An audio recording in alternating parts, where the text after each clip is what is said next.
Bezrat Hashem, Parashat Vayeshev. Alors on va parler Bezrat Hashem plus tard, on va parler un peu des lois de Hanouka. C'est ça qu'on a dit. Et d'abord, on va commencer un peu avec la parasha. Alors, dans la parasha, c'est l'histoire de Yosef qui fait ses rêves et que ses frères n'acceptent pas. Et à la fin, on connaît la fin de l'histoire, que les frères vont le prendre, ils vont le vendre. Et là, ça va commencer toutes des séries de parachutes. Yosef qui était en Égypte, il est devenu le second du roi, les frères vont descendre, et ainsi de suite de l'histoire. Il y a, dans notre parasha Vayeshev, il y a une petite parenthèse que la Torah ouvre. Après la vente de Yosef, celui qui l'a vendu, en vérité, c'était son frère Yehuda. Yehuda, c'est lui qui a donné le conseil de le vendre. Et pourquoi il a dit? Parce que Yehuda a vu que le frère veut le tuer. Alors il a dit, au lieu de le tuer, c'est mieux de le vendre. Parce que si on le tue, il n'y a plus de retour. Mais si on le vend, on pourra peut-être un jour le récupérer.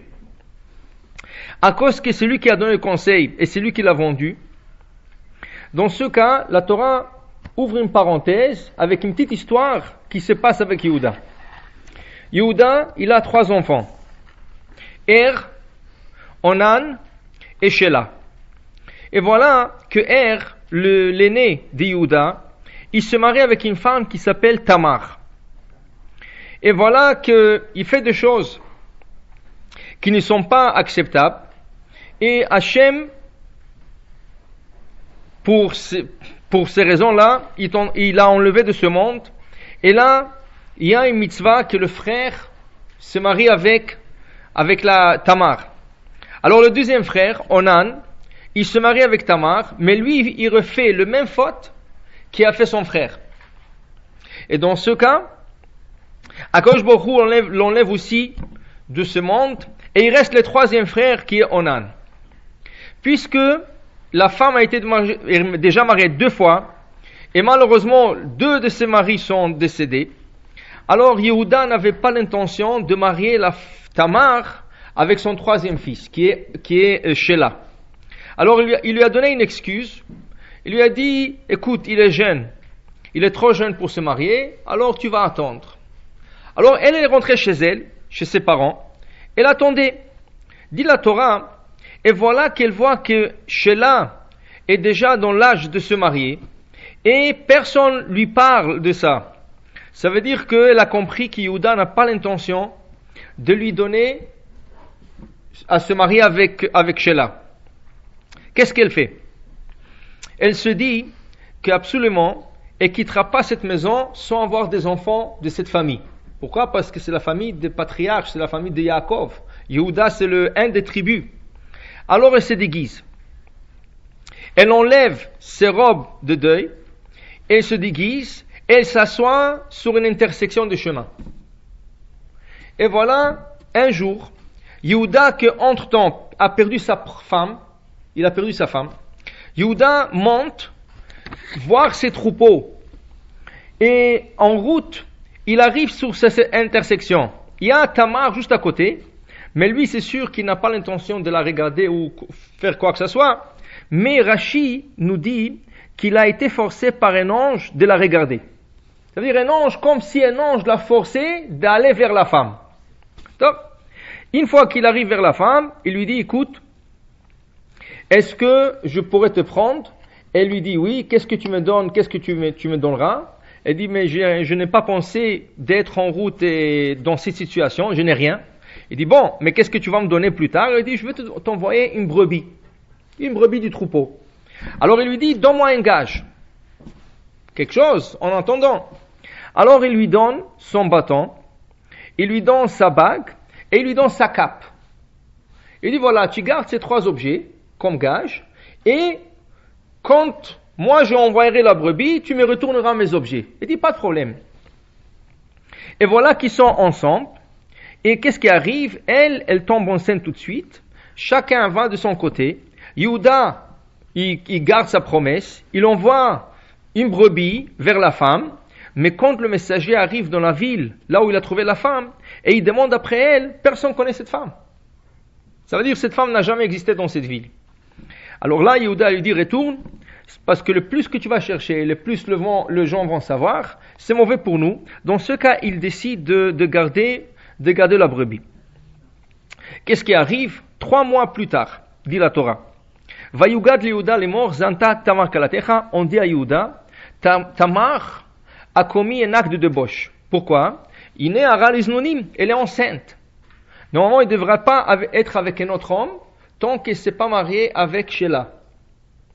Alors, on lui dit, voilà, elle a commis tel acte, qu'est-ce qu'on fait? Vayomer Yehuda, dit Yehuda, Otsioua vetisaref. Il faut la faire sortir et il faut la tuer, il faut la brûler. C'est ça? Himutzet, on est en train de la sortir. Vishalcha, El Chamia les morts, elle envoie un message à son beau-père. La ish, asher elelo anochiara. Voilà, l'homme à qui appartiennent ces 3 objets, c'est lui, le père de ces enfants que je porte. Ok? Alors elle lui montre le bâton, elle lui montre la bague, elle lui montre la cape. Qu'est-ce qu'il fait Yehuda? Yehuda devant tout le monde, Vayomer, dit Yehuda tzadka, elle a raison. Mimeni, c'est moi le responsable, c'est moi le père de ses enfants. Alken, qui alken onatati alishela, béni parce que tout ça s'est arrivé parce que je lui ai pas proposé à se marier avec Sheila mon fils. Velo yasaf od la data, et voilà, elle a accouché des jumeaux. Un qui s'appelait Peretz, l'autre qui s'appelait Zerach. Donc, ça c'est l'histoire. C'est comme Rashi explique, ça c'était comme une petite parenthèse. Ça n'a rien à voir apparemment avec l'histoire de Yosef, parce que toute la paracha elle parle de Yosef. La paracha parle de Yosef, ses rêves, la résolution de rêves, le père qui lui dit attention avec tes rêves, Yosef qui est vendu en Égypte, Yosef qui se trouve chez Potiphar. Toute l'histoire c'est Yosef. Et tout d'un coup, dans le milieu d'une paracha, il y a une petite histoire qui est avec Yehuda. C'est ça? La Gemara dit que ici, nous avons un grand enseignement. C'est quoi le grand enseignement? Qu'il faut d'abord comprendre l'enseignement. La Gemara dit, voilà, Tamar aurait pu faire honte à son beau-père en lui disant, tu as décrété la mort sur moi, mais c'est toi le père. Et là, il aurait honte en public. Elle a préféré de garder ça en secret, de parler à son beau-père, ça veut dire sur langage de signe, en lui disant, écoute, voilà, ça c'est les 3 objets à qui ils appartiennent.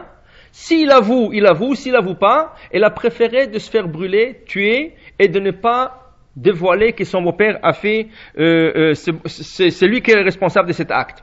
De là, la Gemara dit, on apprend, il vaut mieux se faire jeter dans une fourneuse ardente que de faire rougir ou honte à quelqu'un en public. Ok? Parce que elle voulait pas lui faire honte en public en lui disant, écoute, c'est toi le responsable. C'est ça? Et elle aurait tout le droit de le faire. Elle aurait eu raison. Donc, ce petit passage, il demande beaucoup d'explications. Tout d'abord, des explications peut-être techniques si vous voulez. Rien que pour expliquer qu'est-ce qui se passe ici. Pour que vous compreniez, Yehuda, c'est le 4e fils de Jacob, Yaakov. Il fait partie d'un des tribus. Ok? C'est lui que, de lui sortira la lignée de rois. D'ailleurs, les 2 enfants qu'elle a donné naissance, Zerach ou Peretz, 2 vont sortir la lignée de David, Shlomo Amelech, et Mashiach aussi sortira de cette lignée. Ça veut dire que c'est un grand homme, et il faut comprendre comment ça se fait qu'il se trouve dans une situation où il rencontre une femme. Alors on a expliqué que c'est l'ange qui l'a poussé à le faire. C'est sûr pour avoir ces 2 enfants, mais vis-à-vis de la Torah, comment ça marche? Il s'est pas marié avec elle. Il lui a rien promis une paye, si vous voulez. C'est ça? Alors le Ramban, le Nachmani, il explique cette histoire. Il explique que tout ça, n'oubliez pas que nous parlons avant le don de la Torah. La Torah n'est pas encore donnée. La Torah va être donnée beaucoup plus tard.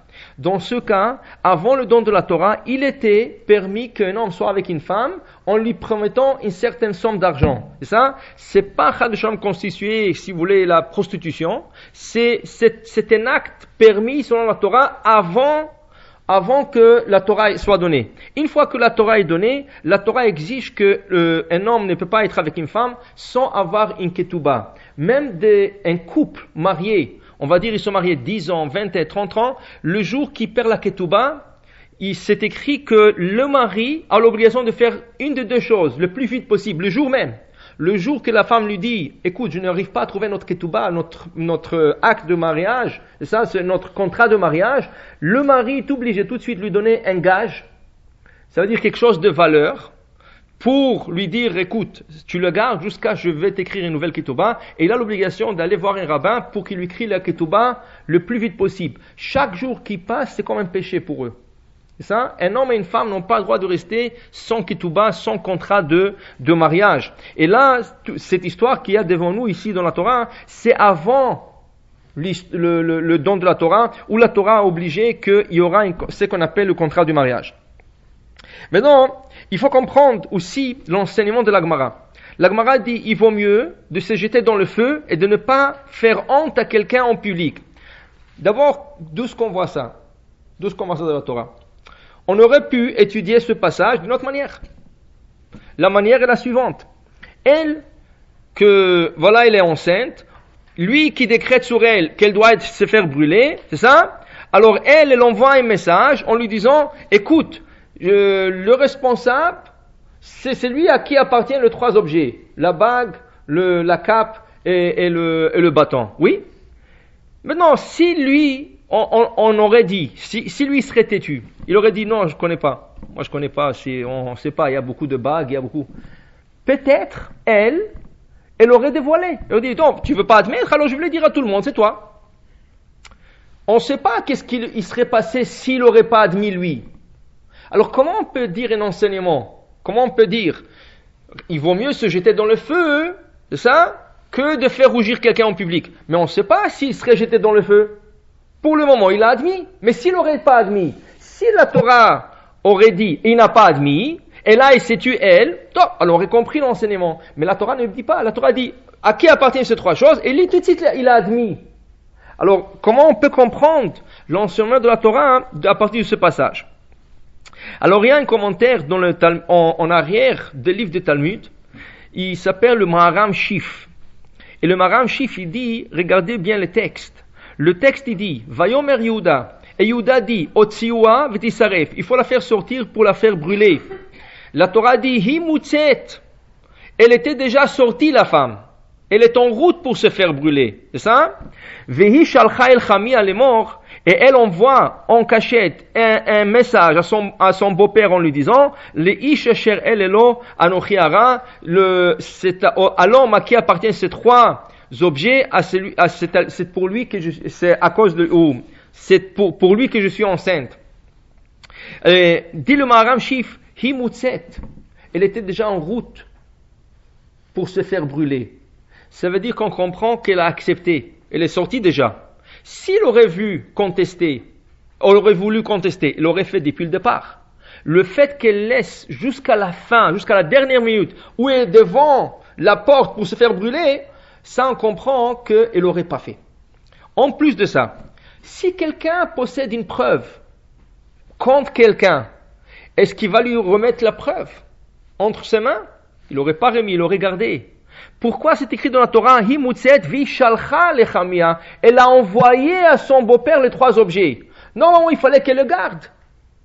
Et il dit à tout le monde, écoutez, c'est lui à qui appartiennent les trois objets, c'est lui responsable. Et si lui, il n'aurait pas admis, c'est là qu'il aurait dit à tout le monde, regardez, vérifiez, et vous allez voir comment les objets lui appartiennent. Qu'est-ce qu'elle fait? Elle remet les objets à Yehuda. Et il dit, si tu veux admettre, c'est bon, si tu ne veux pas admettre, c'est aussi bon. Ça veut dire qu'elle est déjà en route pour se faire brûler. Elle est en train d'envoyer ses preuves pour dire que moi je n'ai rien contre toi. Voilà, tu peux garder tes preuves, tu peux faire qu'est-ce que tu veux. Je ne tiens rien contre toi. Et là, c'est là que Yehuda, et tout de suite, il a accepté, il a admis. Pour savoir comment il était difficile pour Yehuda d'admettre, dit le Midrash, qui était à côté de Yehuda au moment que tout ça se passe, non autre que son père, Yaakov, non autre que son grand-père, Yitzhak, qui vivait encore. Yitzhak était encore vivant.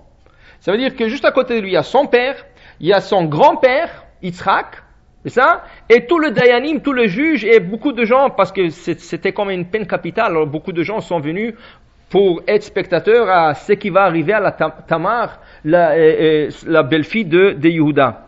Et malgré tout ça, Yehuda doit prendre les forces devant tout le monde. Et qu'est-ce qu'il dit devant tout le monde? Tzadka. Il a raison. Mimeni, c'est moi le responsable. C'est à cause de moi que toute cette situation est arrivée. Dit le Midrash, combien de force a dû prendre Yehuda pour admettre telle chose en public?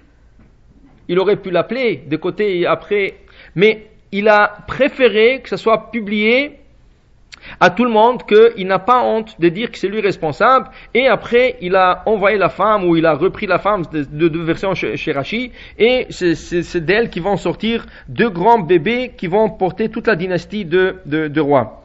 Maintenant, on va voir qu'est-ce qui a gagné Yehuda avec cela.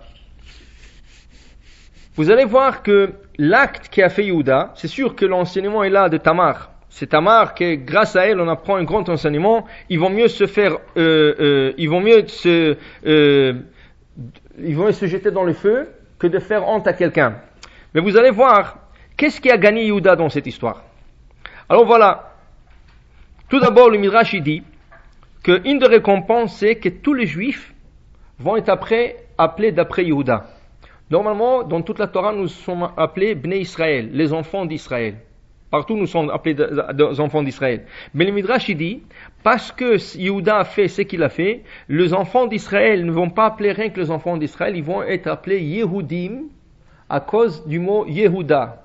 Et Yehuda vient du mot admettre, le hodot, admettre. C'est ça? Alors, le fait qu'il a admis, tout le peuple d'Israël va être appelé après lui. Donc, ça c'est une récompense. Mais on va voir ce soir la plus grande récompense que Yehuda a pu avoir. Alors regardez, dans la paracha, on a dit que, et vous allez voir comment ça se connecte avec la paracha. Dans la paracha, il y a l'histoire de Yosef. Yosef est vendu aux commerçants. Les commerçants vont lui faire descendre en Égypte. Il va être vendu à Potiphar. Et il va rester là-bas 1 an chez la maison de Potiphar. De là, il va passer en prison. C'est ça, 12 ans, c'est ça. Et après, il y aura l'histoire le Paro, il fera son rêve. C'est une paracha plus tard, parachat Miketz. Paro fera son rêve. Yosef va être appelé pour résoudre le rêve de Paro. Et là, il devient le second du roi. Donc, le frère, entre-temps, il y a une famine. Le frère descend en Égypte pour acheter de la récolte. Ce qui arrive, la première fois qu'il descend, Yosef reconnaît ses frères et il leur traite comme des espions. Donc, il le garde 3 jours en prison.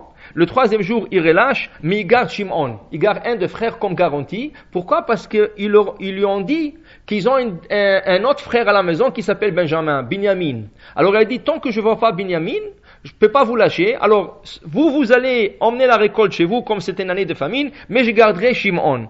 Ils arrivent à la maison, ils racontent à Yaakov tout ce qui lui est arrivé. Yaakov, il est en train de pleurer. Pourquoi? Il dit, c'est déjà Yosef est parti. Maintenant, Shimon, il n'est plus là, il est en prison. Vous voulez prendre Binyamin. Et de Rachel, sa femme, il reste rien.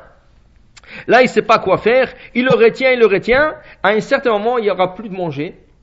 Et là, Réhouven s'approche vers son père et il dit, papa, moi je vais te garantir qu'en quoi on va retourner Binyamin. Il dit, c'est quoi la garantie? Il dit, si je n'apporte pas Binyamin, tu vas tuer mes 2 enfants.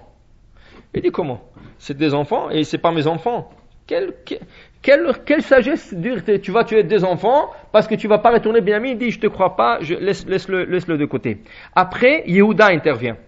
Et Yehuda, il dit, papa, laisse Binyamin avec moi, je te garantis, si j'amène pas Binyamin, si je retourne pas Binyamin, tu me mettras en quarantaine dans ce monde-ci et dans l'autre monde, que je pourrai pas te voir dans l'autre monde.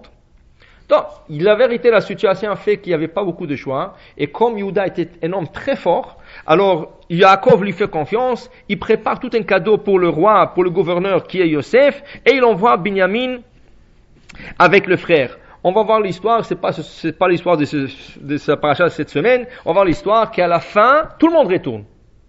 Tout le monde retourne, tous les frères se rencontrent, incluant Yosef, qui se dévoile à ses frères. Yaakov va descendre en Égypte, ça, il va vivre là-bas 22 ans, et après il va décéder, et toute l'histoire s'est bien terminée.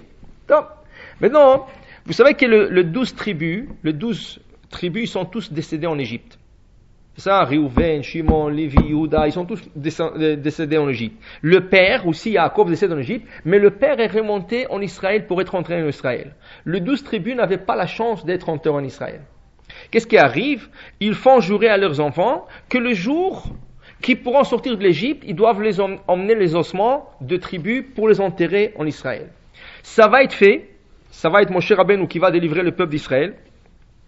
Et il va sortir le cercueil de Yosef, il va sortir le cercueil des 12 tribus, ils vont tous monter. Ça, ils vont sortir dans le désert, 40 ans dans le désert, et à la fin, Moshe Rabbeinu va quitter le peuple, ça veut dire il quitte ce monde, et le peuple rentre en Israël. Juste avant de nous quitter, Moshe Rabbeinu nous donne la dernière paracha, qui est la paracha de Vezot HaBeracha, et voici la bénédiction qui bénit Moshe Rabbeinu, tous les enfants d'Israël, à chaque tribu, selon la bracha qu'ils méritent. Et il commence à bénir un par un. Alors on arrive à la bénédiction de Yehuda, à la tribu de Yehuda. Et voilà que Moshe Rabbeinu dit, Hashem, Shema Hashem kol Yehuda. Hashem écoute la voix de Yehuda. Ve'elamot evienu. Emmène-le chez son peuple. Yadav Ravlo, donne-lui la force dans ses mains. Ve'ezer mitzarav tiye, et tu seras à son secours, à son aide de ses ennemis. Dit Rashi, quelle est cette bénédiction? Dit Rashi, le fait que Yehuda, Rashi revient tout à fait en arrière. Le fait que Yehuda se portait garant pour son frère Benjamin, et il a dit à son père, si je ne retournerai pas, tu mettras en quarantaine et tu ne me parleras pas dans ce monde et pas dans l'autre monde, même si c'était conditionnel, c'était en condition. Et à la fin, la condition s'est accomplie. Il a retourné Benjamin, il a retourné même Yosef, il a retourné même Shimon qui était en prison, il les a tous retournés. Dit Rashi, le tzaddik est pris toujours sur sa parole, même s'il est conditionnel. Dans ce cas, après le décès de Yehuda, et durant tout le 40 ans qu'ils étaient dans le désert, ces ossements n'arrivaient pas à trouver le repos dans le cercueil. Qui veut dire que du cercueil de Yehuda, on entendait des bruits, ces os s'est cogné dans le cercueil. Ça veut dire, dans tout le cercueil, on entendait des bruits. Les os ne trouvaient pas un repos. Et s'est cogné dans le mur du cercueil. Ça, 40 ans comme ça. Juste avant de décéder, Moshe Rabbeinu, il prie pour Yehuda. Il dit, Shema Hashem kol Yehuda. Il dit, Hashem, écoute la voix de Yehuda. Qui veut dire, ce qu'il a promis à son père, c'était conditionnel, et il a accompli. Alors Hashem, écoute-le et laisse-le se reposer. Bon, la Gemara dit que la prière de Moshe, cette prière a servi que les ossements, on a entendu se reposer et se cognaient plus dans le tombeau. Mais là, il y avait un autre problème. Même s'il reposait maintenant dans ce monde, on ne le rentrait pas dans l'autre monde. Ça veut dire on ne laissait pas l'accès à Gan Eden. Alors Moshe il prie, Ve'el amo tevienu, apporte-le chez son peuple. Ça veut dire laisse-lui rentrer à Gan Eden. Laisse-lui rentrer en Gan Eden. Ça a servi, dit Rashi. Il est rentré à Gan Eden. Quand il est rentré à Gan Eden, il n'arrivait pas à comprendre qu'est-ce qu'ils font là-bas. Ça veut dire qu'est-ce qu'on fait à Gan Eden? Qu'est-ce qu'on fait à Gan Eden? Que étudier.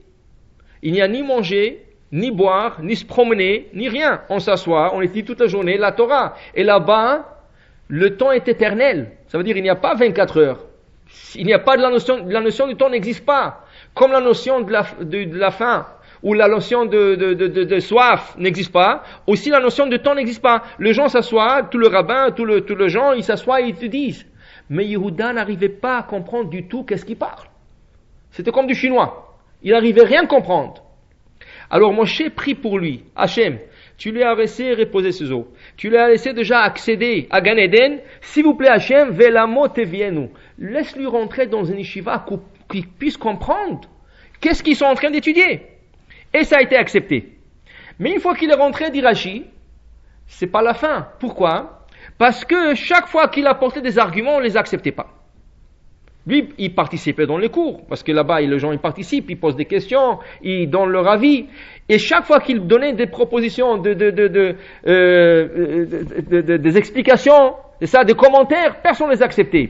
Et là, Moshe Rabbeinu prie une autre fois, Ve'ezer mitzarav tiye, tout celui qui est contre lui, ça veut dire dans le tribunal céleste, dans la yeshiva céleste, Hachem aide-le pour que ses paroles puissent être acceptées. Et même cette prière a servi pour pour Yehuda, et à la fin il a trouvé un repos complet et dans ce monde pour ses ossements, et accéder à Gan Eden, et pouvoir comprendre, et pouvoir que ses paroles soient acceptées dans notre monde. Alors, on va comprendre maintenant que tout ce qu'a fait Yehuda, le jour qu'il a accepté, il a admis, il a dit, oui, c'est moi le responsable, je reconnais ma faute. Qu'est-ce qu'il a? C'est pas la récompense que tout le monde va interpréter sur son nom, Yehuda, des Juifs, Yehudim. C'est ça? C'est beaucoup plus que ça. Ça a servi dans notre monde. Pourquoi? Il y a un petit passage dans le Rashi qu'on vient de lire. L'argument qui utilise Moshe Rabbeinu pour lui faire entrer dans pour lui faire reposer les eaux et pour lui rentrer à Gan Eden, Shema Hashem Kol Yehuda. Hashem écoute la voix de Yehuda. Quelle voix? La voix qu'il a dit, Mimeni, Tzadka, elle a raison. C'est elle qui a raison. Et c'est moi le responsable. C'est moi le fautif. C'est elle qui a raison. Quand il a dit ça, qui était juste à côté de lui? Son frère. Quel frère? Réhouven. Et Réhouven, quand il entend son frère, il est plus petit que lui. Yehuda, il est le quatrième fils. Réhouven, c'est l'aîné. Quand il entend Yehuda dire, c'est moi le fautif, elle a raison, qu'est-ce qu'il fait Réhouven? Il fait tout de suite tchouva. Il se repentit. Sur quoi il se repentit? Réhouven aussi a fait une faute, mais il n'a jamais pensé qu'il faut admettre la faute. Quelle faute? Après le décès de Rachel, Imenu, dans la paracha précédente, Yaakov Avinu a essayé d'avoir un 13e enfant. Il avait 12, il avait Benjamin qui est né à la fin, Rachel décède dans l'accouchement, et là Yaakov dit, il vaut mieux que j'ai un 13e enfant. Pourquoi? Il a été promis, Yaakov, s'il a 12 enfants tzadikim, il ira directement Gan Eden. Alors il a dit, peut-être quelque chose va arriver à un des enfants, il vaut mieux avoir 13 comme sécurité. Ça? Alors il voulait avoir le 13e. Avec qui il voulait l'avoir? Il voulait l'avoir avec une des servantes. Et la servante, quelle servante? La servante de l'autre sœur. Ça? Maintenant, qu'est-ce qui arrive? Réhouven, il se dit, mais attends, dans le vivant de Rachel et Léa ne s'accordaient pas. Maintenant que Rachel est décédée, à qui il doit s'approcher davantage? À Léa, c'est ma mère, qui est la mère de Réhouven. Pourquoi il va aller chercher la servante plutôt que sa mère? Qu'est-ce qu'il fait Réhouven? Le soir, quand Yaakov rentre dans sa tente, il fait exprès de passer et de faire du bruit et empêcher Yaakov d'avoir le 13e enfant. Et depuis, Yaakov n'a pas eu le 13e enfant. Bon, Réhouven n'a jamais admis la faute. Réhouven ne s'est jamais excusé auprès de son père. Papa, je m'excuse. Et son père, il sait que c'est lui. Son père, d'ailleurs, dans la dernière paracha de livre de Bereshit, dans Parashat Vayechi, il dit à chacun, il lui donne sa bénédiction, et à Réhouven, quelle bénédiction il lui dit? Réhouven, tu cours comme de l'eau. Comme l'eau court vite et ne pense pas, ainsi toi tu n'as pas pensé quand tu as fait ce que tu as fait. À la fin, qu'est-ce qui arrive? Lui qui n'a jamais demandé pardon à son père, lui qui n'a jamais admis, qui n'a jamais fait tchouva, qui s'est jamais repenti sur l'histoire, quand il voit Yehuda en train d'admettre en public et ne pas avoir honte devant tout le monde, devant son père, devant son grand-père, devant ses frères, devant toute l'assemblée, et il dit Tzadka, c'est elle qui a raison, Mimeni, c'est moi le responsable, c'est moi le fautif. Qu'est-ce qu'il fait Réhouven? Tout de suite, il prend sur lui de faire tchouva. Il prend un sac, il commence à gêner. Et il commence à prier et à pleurer sur sa faute. Dit Moshe Rabbeinu, Shema Hashem Kol Yehuda. Hashem écoute la voix de Yehuda. Quand il a dit, je m'excuse, c'est moi le fautif, qui était à côté de lui? Réhouven. Qu'est-ce qu'il a causé Yehuda par son admission? Il a causé que son frère a fait tchouva. Le fait qu'il a causé à quelqu'un d'autre de faire tchouva, rien que pour ça, il mérite l'autre monde. Et tout de suite, Hashem a accepté de faire rentrer Yehuda dans l'autre monde. Pourquoi? Parce qu'il a fait faire tchouva à quelqu'un d'autre. Comme dit le Rav Chaim Volozhin. Si on est descendu, notre âme est descendue dans ce monde, faire tchouva à une personne, on a fait notre mission sur terre. Ça veut dire, si grâce à nous, il y a une personne dans le monde qui a fait tchouva, on a accompli notre mission. C'est sûr que la mission peut être plus vaste, plus grande, mais le minimum qu'on peut faire dans ce monde, c'est retourner une personne du tchouva. Ça peut être n'importe qui, ça peut être un de la famille, ça peut être un proche, ça peut être quelqu'un de loin, mais des fois, on réalise même pas, par nos actions, on peut causer que quelqu'un fasse tchouva sans qu'on le sache. Sans qu'on le sache. on peut causer à quelqu'un. Et voilà Yehuda, qui savait même pas. Yehuda savait pas. Il y avait son frère à côté, mais il savait pas que le fait qu'il va admettre va causer à son frère de faire teshuva. Et c'est ça qui lui a permis plus tard de rentrer dans le Gan Eden, de participer dans les cours et aussi que ses paroles soient acceptées et qu'il se trouve son repos même dans ce monde. Pour dire, regardez, le fait d'admettre, on ne peut jamais perdre. C'est ça? C'est sûr que ça dépend aussi de la situation. C'est ça? Mais voilà, que Yehuda avait tout à gagner. Le fait qu'il a admis en public comme ça, il a tout gagné. Alors voilà un petit enseignement d'un petit passage qui est apparemment hors sujet. C'est ça? Mais tout ça, c'est connecté à Yosef. Pourquoi? Parce que toute l'histoire de Yehuda, c'est à la fin avec Yosef, avec ses frères, avec Binyamin, avec toute l'histoire, et que le fait qu'il a admis, c'est ça qui lui a permis d'accéder à Gan Eden plus tard. Donc, alors ça c'est pour la paracha. Si vous avez des questions,